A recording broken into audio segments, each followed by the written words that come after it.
is a great gift to our diocese. She's here today, so I would like all of us to give a very big Diocese of Lansing welcome to Jennifer Fulwiler.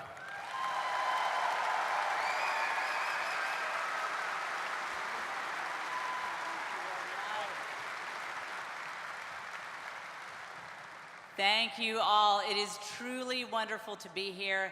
And you know, when they first contacted me about this event, the gal who manages my speaking described this incredible event to me. She said, Diocese of Lansing, so many people are going to be here to be renewed in their faith, to come together, to pray together, to be inspired together. Do you want to go? And I said, yes, absolutely. And we got everything set.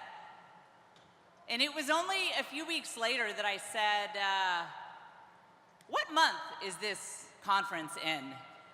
I am from Texas, so I would like to thank you all for not hosting this event in February. I'm very glad that we are doing this in September. So someone asked me, they said, you know, there are almost 14,000 people here today. Yeah, I know, round of applause, this is amazing.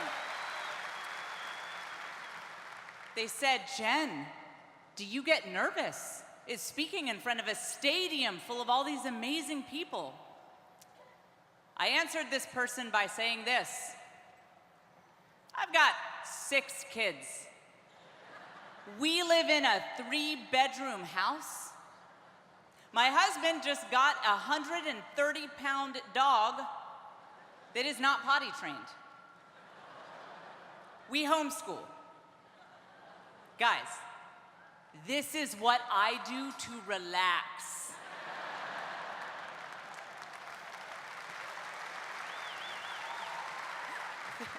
This is my only chance to speak without being interrupted. But I will tell you, if anyone in the audience needs a sippy cup at any point, if you want to run on stage and just pull on my jeans until I answer you, I will feel right at home. It won't bother me at all. So I'm here today to share the story of how I went from lifelong atheist to Catholic. And I think what you'll notice as you hear me talk is that this is a story of someone seeking truth. You'll definitely see that aspect of it. And that's how, when I first converted, I understood my conversion. I understood it as a journey to truth. It was only later that I looked back and realized it was really ultimately a search for happiness and finding the ultimate source of happiness. And I hope that you see that theme as I speak. So to start at the beginning, I was always an atheist. I mean, going way back, even when I was a kid, when I was 5 years old, in kindergarten, someone asked if I had accepted him as my Lord and Savior, and I asked in all honesty, who? I truly did not know what she was talking about. I think I kind of inherited my atheism from my dad. He was always an atheist when I was growing up. He says he is agnostic now, so we're moving the right direction. Keep him in your prayers. So I kind of inherited that from him. He's a real logical thinker. He's an engineer. You know, he requires proof and evidence for everything he believes. Now, my mom is not an atheist. She never was. She is what philosophers call a Macyist. And this is someone who is far more concerned with whether Macy's has an additional 30% off this weekend than if there's a compelling case for a monotheistic God. But one thing to know about my dad is that he always said, Jen, I'm not raising you to be an atheist per se, as much as I am raising you to seek truth and to question assumptions. He said, always follow the truth, no matter where it leads you. Even if you don't like where it leads you, even if it causes you personal inconvenience, always follow the truth. And I tell my atheist friends, you better be careful raising your kids that way, they'll become Catholic. So I was very firm in my atheistic beliefs. This was true through high school, into college. The first thing that kind of made me start to question some things is when I met my husband. I'd always bought into these silly stereotypes that belief is fundamentally unreasonable. I would look at Christians and I would say, gosh, they believe fairy tales. How could you believe this crazy nonsense? This is a very common thing that you see in a lot of atheists. They just don't think it's reasonable. So I met my husband, and he was a believer. He wasn't practicing any particular faith. He was a believer, but I found it interesting that he's really smart. In fact, I said to him when he mentioned that he believed in God, I was like, but you're so smart. That's so weird. That doesn't make sense to me. So to give you an understanding of why this impacted me, so my husband grew up poor, raised by a single mother, and I mean really poor. She often didn't know how she was going to pay for dinner. Very often, she couldn't even run the heat in the winter. It was Houston, so I mean, it wasn't that bad, but she was broke. Suffice it to say, she was broke. And so she instilled my husband with one overriding vision for his life. She said, get an education, go to the best schools you can. She'd heard of schools like Harvard and Yale. She knew nothing about them, didn't even know what the SATs were. But she said, this will get you out of poverty. This will break the generations of poverty in my family. And my husband, being the type of super type A guy that he is, he took that message and ended up going to Yale, graduating in 3 years with honors. Then he went on to Columbia Law School. Then he went to Stanford Business School and studied in their master's computer science program while he was there, because why not? To give you an idea of what a departure this was from the family he came from, his mom rode with him when he was going up to Stanford, and she kept asking him if this Stancliffe place is reputable because she'd never heard of it. And a side note is, while my husband was out at Stanford, this was in kind of the dot-com boom, and he connected with some guys out there that if things had worked out, he would have been employee number 8 at a little tech startup. You might have heard of it. It's called Google. But if he had taken that job, he wouldn't have moved out to Austin, Texas, where he met me. So I always tell him, honey, who needs billions of dollars when you have me? Thanks. Yeah. And you married people know, like, depending on the day, sometimes like there's this look in his eyes, what his life could have been. I can just see him like spending his billions in his mind. But and a lot of people say, all right, so my husband was raised Baptist, and he always had some sort of faith in God. And they find it interesting that we ended up together, and I didn't get it. I was horrified when I found out that my husband even still believed in Jesus. I mean, the God thing was weird enough. Like, this was just getting super weird when he started with the Jesus talk. And I said, how could someone so reasonable believe this? And his answer was interesting. He told me a story. He said, when I was 13 years old, I was baptized in a full dunk Texas Baptist ceremony. I mean, you go all the way under and then you come out.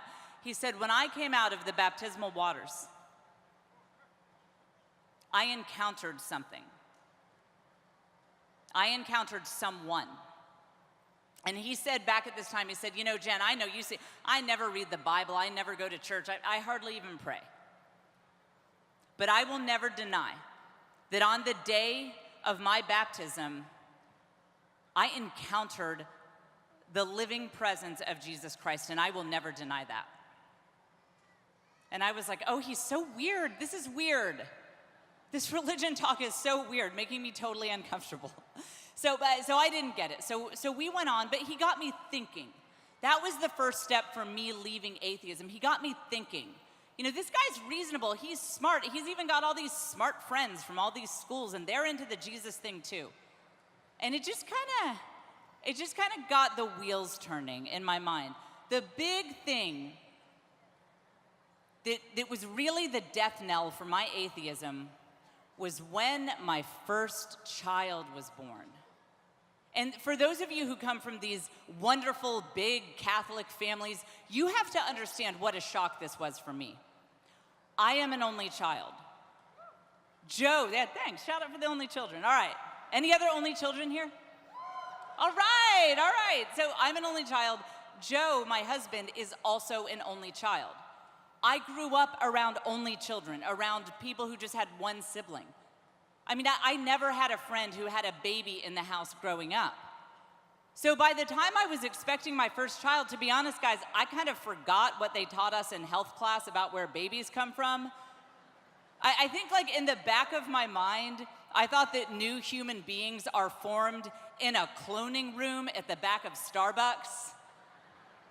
And they come into the world as like 24-year-olds holding a latte with some wire-rimmed glasses on. So like to hold this baby, again, for those of you who grew up in cultures where it would be normal to hold babies, to have babies around, it is hard to describe what a shocking and transformative moment that was for me to look at this child. I'd never experienced anything like this. And in those first weeks, as I was looking at him, you know, I started to think about issues like faith, the meaning of life. And I know the parents in here can relate to this. It's like, you're totally fine to screw up your own life. But then when you have kids, you're suddenly like, oh, I'd better actually get this right. So I started asking the big questions of life, and I did what my dad always taught me to do. I thought through all of the assumptions of my belief system. I took what I believed to be true about the world, and I followed it to all of its logical conclusions. And as I did this, one day I was holding my newborn baby, and I looked at him, and I asked myself, what is this little human? In my atheist materialist worldview, where there is no spirituality, no karma, no nothing, like strict atheist materialism, what is this child? And I looked down and I said, oh my gosh, isn't this just the most precious little randomly evolved set of chemical reactions that came from nothing and one day will return to nothing along with all of humanity? That was the moment that I said, this is false. All of this is false. My atheistic worldview is false. And I know this because I know with more certainty than I have ever known anything in my life that the love that I feel for this child and the love that has come into my family since his birth is real. And it comes from something external to the chemical reactions in the human brain. And I know this to be true more than I know anything else in the world to be true. And that was the moment that I was no longer an atheist.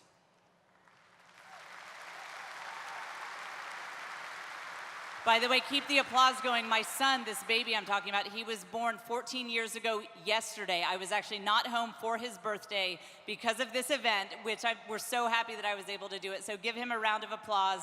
He's watching on the Facebook Live. Happy birthday, Donald. So I have this moment. I'm no longer an atheist. So what do you do next? I was raised in the Bible Belt. I've seen the Hallmark movies. I knew exactly what I was going to do. I was going to say a prayer. You don't realize how complicated this is until you try to do it after a life as an atheist. I was like, I mean, how do you go from just like thinking thoughts in your head to talking to like God or whatever's out there? Like, do I have to initiate this contact? I'm such a nerd. I actually made a joke in my first ever prayer. I was like, is this thing on? I really did. So, and I was also trying to be open-minded. I live in Austin, Texas. It's a college town like this one. Everyone's very open-minded there. So I said a very open-minded prayer. I said, to whatever being or beings may or may not be out there, I would like to inform you that I am open to hearing from you now. And then I said amen because I'd seen it on TV. And guess what happened next? Nothing. Nothing. And again, I had seen the movies. I grew up in the Protestant South. I know how this is supposed to work. It's supposed to be like chorus of angels, like I see a light. Bare minimum, there should be like a weird coincidence. You know, someone comes to my door and tells me something spiritual. Nothing happened. You know, what I didn't understand there is seek and ye shall find. This is true. But notice there's never a timetable attached to that. It's not like seek and like right now you'll find what you're looking for. I didn't get that. I thought that God was kind of like an ATM machine. So I was very confused. And so I took that to mean that God doesn't exist. I tried to call and it went to voicemail, so to speak. So I thought, okay, well, you know what? I don't know what to do here. I was kind of agnostic, I guess you could say. And I was wandering around in this state until one day I was at a bookstore. It was the strangest thing. I walked in, and the end of the bookstore was about, like, from me to those curtains over there. It was way far away. And there was this one little book. And this book, like, I can't even describe it. It was like there was a spotlight on this book. Like I had to go see this one book. Never had anything like this happen to me in my life. So I walk over to see this book at the bookstore. And I was so horrified to see that I was not only in the religion section, I was in the Christianity section. Oh, I seriously looked around like, oh, what if someone I know is in this bookstore? So weird. I had honestly never been in the religion section of a bookstore or library, except for this one time. In the 4th grade, I took all of the Bibles from our school library and I put them in the fiction section. I thought I was the edgiest 4th grader who had ever lived. So I was so embarrassed because, again, you see this in atheistic culture today. Because atheism is associated with being educated, with being intelligent, I wanted to be part of that brand. Atheism is branded, just like Gucci is branded, just like Tommy Hilfiger is branded. Atheism is branded as being for the smart people, for the intelligentsia, and it was very hard for me to let go of that brand. And so I was mortified being in this section, so I grabbed this stupid book that was like calling out to me, and I laughed. It was a Jesus book. My day was just getting worse and worse. It was called The Case for Christ. It's by this fantastic Protestant pastor. His name is Lee Strobel. And I flipped it over to the back. And this guy was saying that he was a former atheist who converted to Christianity. And the book makes the case of why he converted.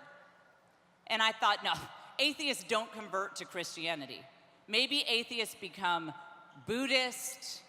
I mean, I live in Austin. I knew some former atheist Wiccans. I was like, I don't think atheists convert to Christianity. I don't think this happens.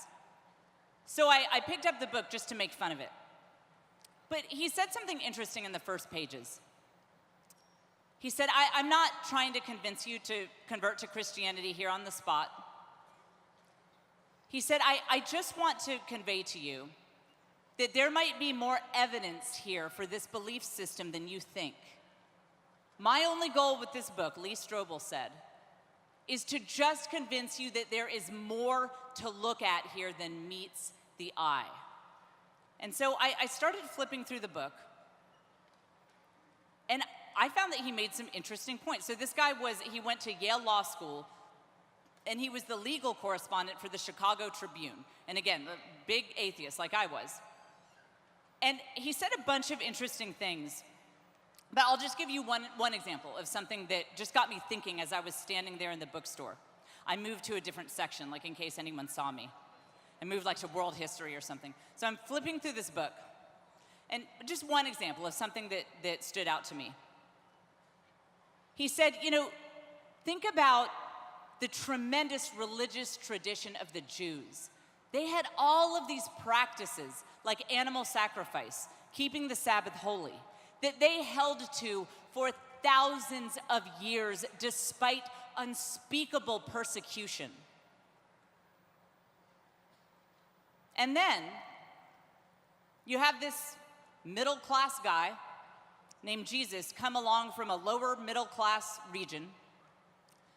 He gathers up this ragtag group of lower middle-class followers, and then he's executed along with like 20,000 other guys in that same area by the Romans on a certain day. He's executed. They did that a lot.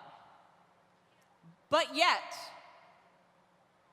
shortly after this, you see waves and waves of the Jewish people abandoning these religious and social institutions that they believed that to not hold to would damn their souls to hell. You see thousands and thousands of these conversions. And then some of this Jesus guy's original followers, they all went to their deaths rather than recant their statements that they had seen Jesus Christ risen from the dead. And he points out people might die for something that they mistakenly believe to be true, but they just don't know for sure either way. But saying you see Jesus rose from the dead, nobody dies for something that they know in their heart to be false. He said, look, I know, the book is written to atheists. He said, I know that you're skeptical, you probably have a lot of questions, but just consider that one option that explains all of this, this is historical. I mean, it's irrefutable that this stuff happened. That one option for what might explain this, could it be that maybe all of these people really did see Jesus Christ risen from the dead? Just consider it. And that led me to probably the most profound moment of my life. I can actually tell you where I was sitting. I dared to ask, what if? What if the God of the Christians, I'd grown up around Christians and I'd always blown off their religion, and in fact, sometimes hated their religion. What if God does exist? What if he actually did become man in the form of Jesus Christ? What if? It was the question that changed my life. And again, having seen the movies and having grown up in the Bible Belt, I knew what to do next. I went down to the bookstore to look for a Bible. So I'm back at the bookstore now. Who knew there were so many? I thought, again, I'd never been in this section of the store. I thought there's one. It's like the Bible, right? No, they're like all these different kinds. And so the main thing I wanted to optimize on was not being recognized reading this. So I bought the smallest one that looked least like a Bible.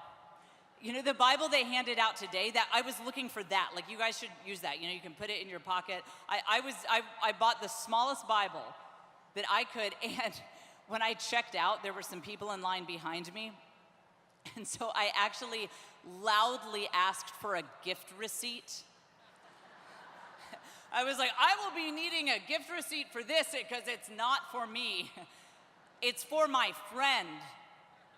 She's a Bible person. So I get my opaque bag. I sneak my Bible out. And so I went to read it. Now, first of all, you have to understand, it would be impossible to be more shielded from the Bible than I was and grow up in modern America. I mean, I had no contact really with the Bible. And so I figured, I'm just working on my own assumptions here. Okay, the Bible is a book, right, guys? You start books on page 1, do you not? The main character always comes in by like page 20, does he not? So I start reading my Bible. I start going through it. I seriously did not understand the difference between the Old Testament and the New Testament. And you know, sometimes I had ended up at Sunday school with friends growing up. And so I'm going through the Old Testament, and there are all these stories of like wars and 10,000 people were killed and all this craziness. And I'm like, where are the fishermen? This is just not the stuff that the Sunday school kids sung songs about. And Joe would come home, because, you know, he was raised Baptist. I was driving him crazy. He was kind of interested in what I was doing spiritually, but also thought it was sort of weird. So he would come home, and I would be sitting there with my Bible open, and he would say something about, man, I'm stressed at work. I've got a lot going on. And I'd put down my Bible, and I'd say, Joe, have you tried sacrificing a bird over a clay pot and dipping red yarn and hyssop in its blood? I was just reading about this in the Bible. Like, you should totally do this. We're supposed to be doing this. It's in the Bible. So Joe cut this off. He's like, New Testament, let's skip ahead to that. So I was like, oh, amazing, the New Testament. This is just gonna blow me away. So you guys have the Gospels in these books they handed out. You open that to page 1. You guys know what page 1 of the New Testament is. Guys, it's a list of names, and I can't even pronounce half of them. I did not know what to make of this book. I mean, on the one hand, I was entranced by the figure of Jesus Christ, this powerful figure. But on the other hand, I didn't see a case for what I knew to be the traditional Christian moral code. Issues like abortion, like euthanasia. I didn't see it spelled out in the New Testament. And, you know, I would ask people, well, what's right, what's wrong? I mean, are Christians for or against things like abortion? I mean, I'm not getting it from the New Testament.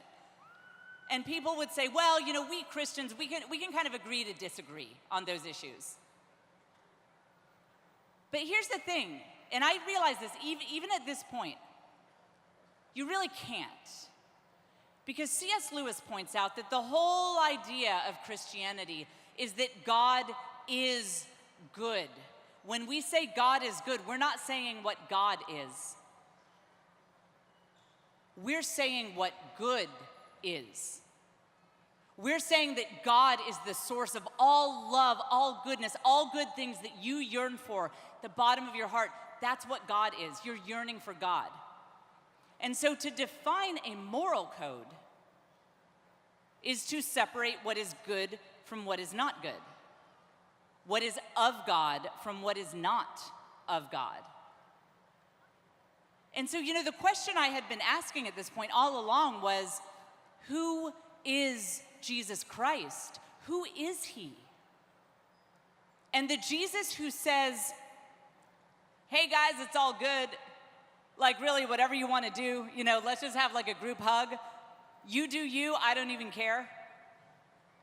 That is a totally different Jesus than the one over here who says we must respect all life from conception until natural death, even upon pain of great personal sacrifice.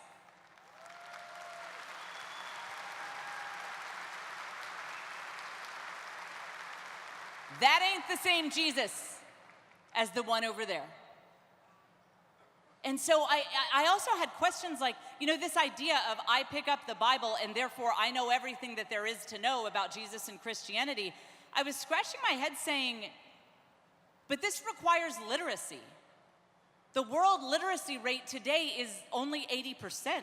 In most times and places in history, the average person could not read. This requires the printing press.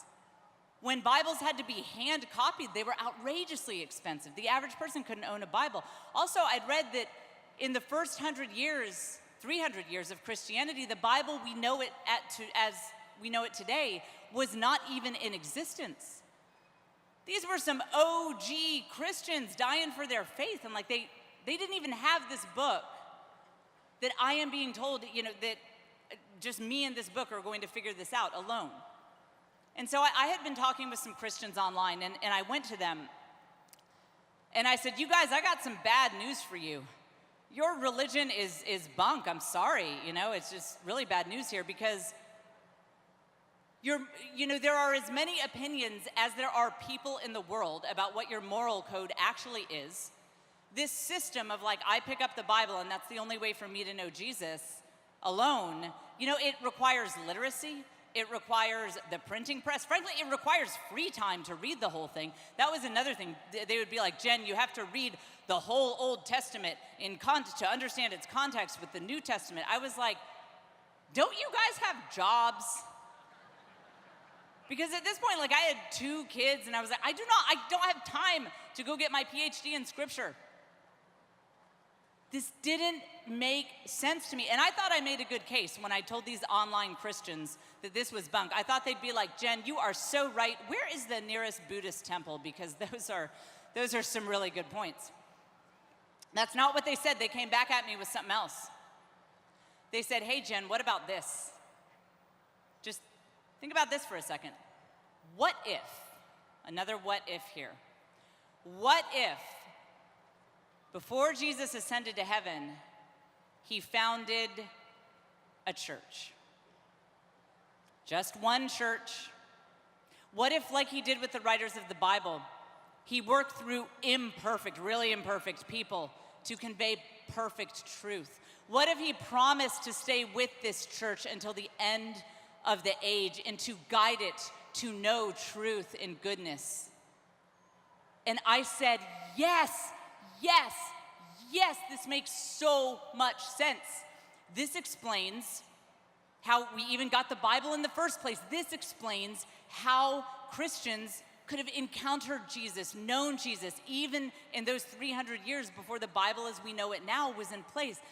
Yes, yes, this explains how we can know what the correct interpretation of this truth, this moral code is. Yes, yes, yes. And they said, that's the Catholic Church. And I said, no, no, no, no, I'm not going to become Catholic. Are you guys crazy?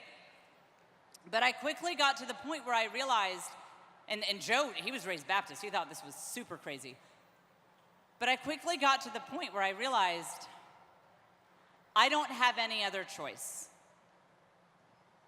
but to look into this Catholic option, because nothing else makes sense. Nothing else makes all of the pieces of this puzzle come together. And so Joe and I both started researching it. The only way I can describe what we encountered when we actually read the hows and whys behind what the church teaches, and I mean all of what it teaches, the only way to describe it is that it is like we encountered the owner's manual to the human soul.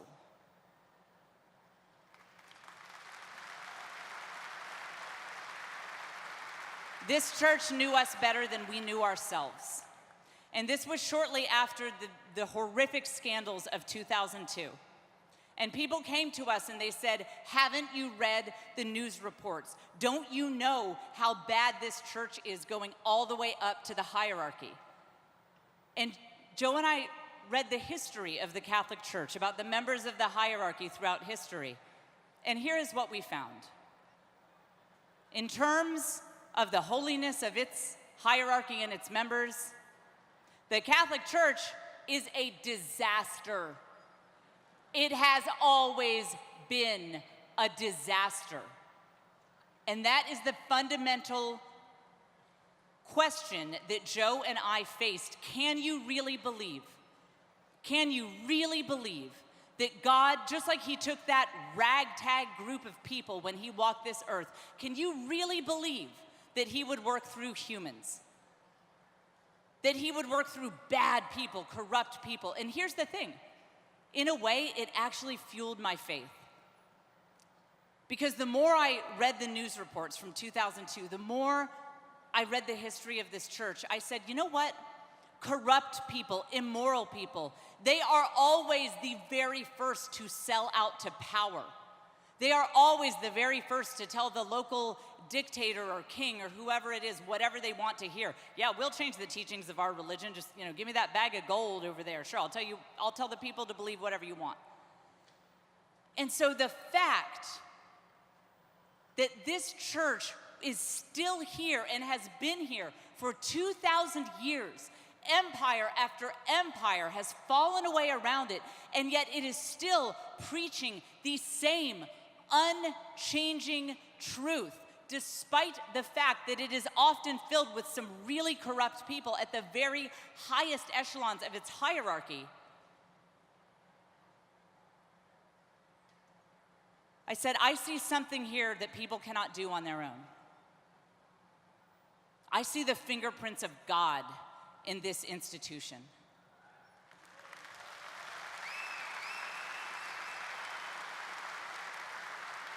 At Easter Vigil 2007, Joe and I both became Catholic.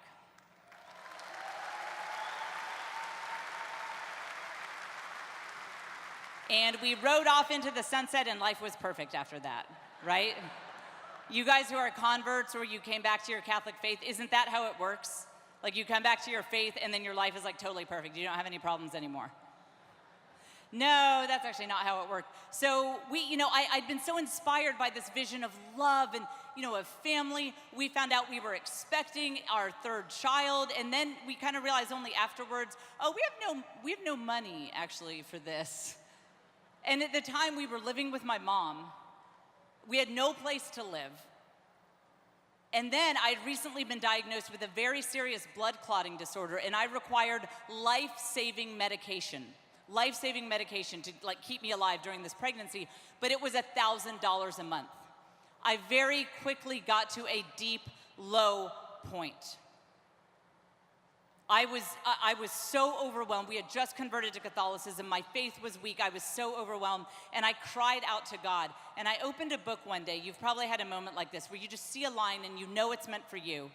It was from Blessed Mary Elizabeth Hesselblad. And she said, Lord, I ask not to see the path in front of me. In darkness and in anguish, I will hold on to your hand so that you know how much trust I place in you. I will close my eyes.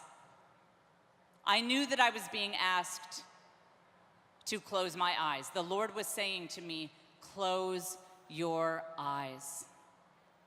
And I said in response, this is not what I signed up for, Lord. Nope, don't want any part of this.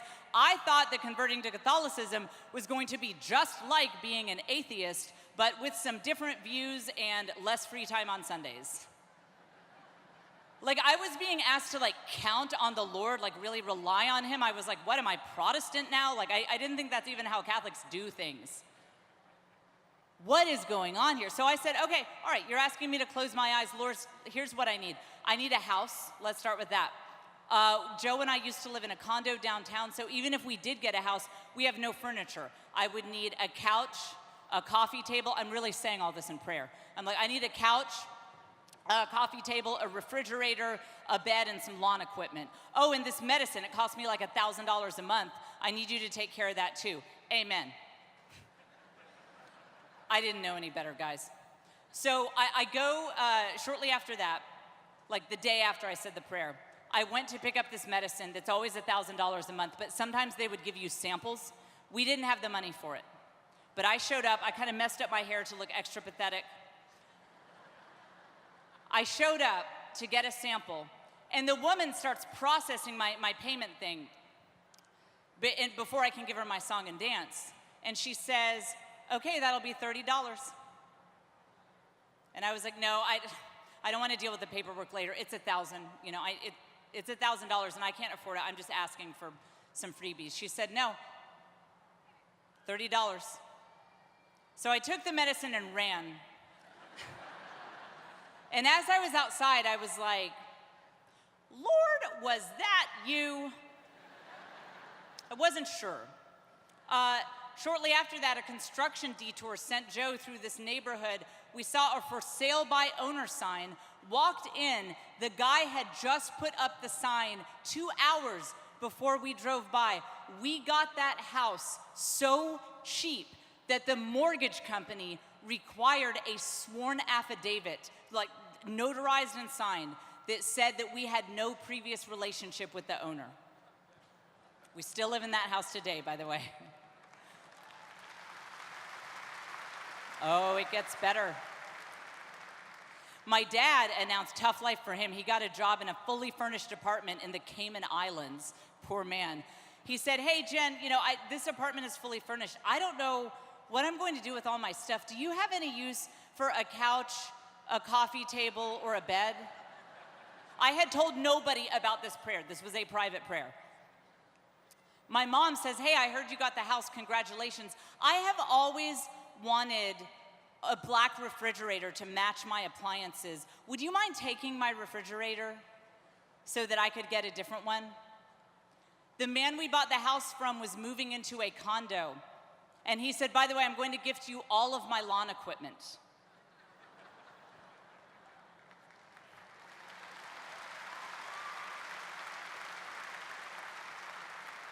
And then I went down so Joe ended up being called on a different career path that led to us getting this amazing health insurance, fully covered my medicine for a $50 a month copay. I'm going to bring you into some insurance details here because it matters. Don't worry, I'm not gonna get out a paper do you guys think I've met my deductible? There's a reason I'm telling you this.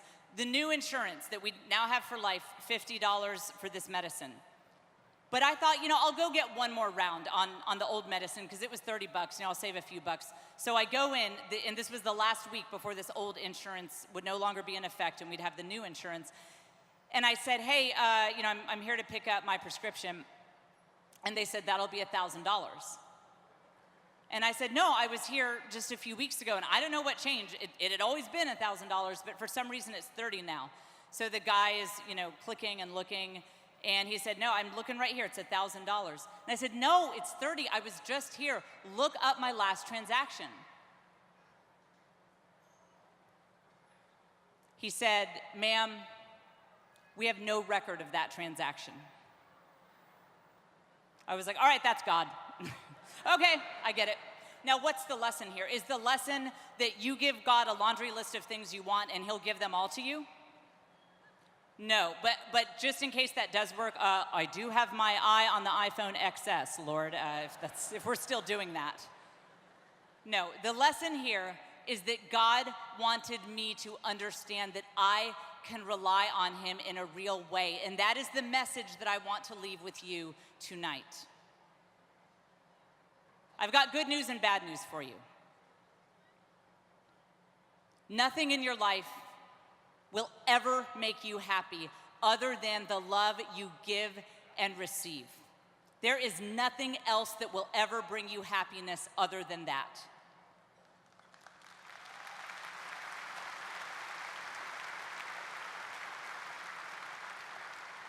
But it's all you need. It's all you need. And guess what? Love is not a concept. Love is a person. Love is the person of Jesus Christ, and you will never be happy until you know him.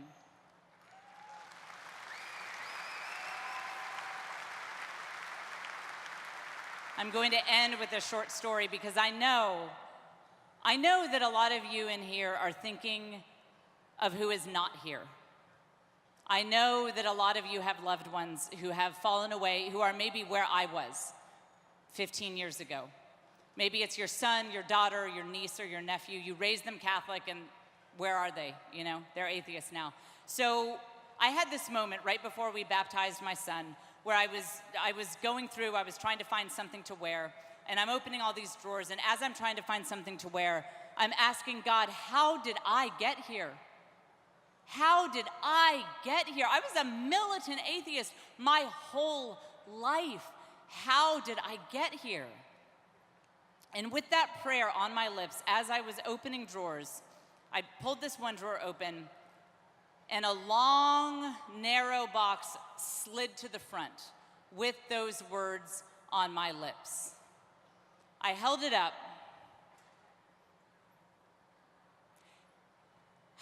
I'm not going to tear up. It was my baptism candle. I did not know my maternal grandparents very well. They passed away when I was a child. But my mom is actually from an Irish Catholic family. All of the siblings for a time fell away, so far away that when I was in high school, I asked a dumb question and someone said, "Come on, Jen, is the Pope Catholic?" I had to turn to the person next to me and say, "Is the Pope Catholic?"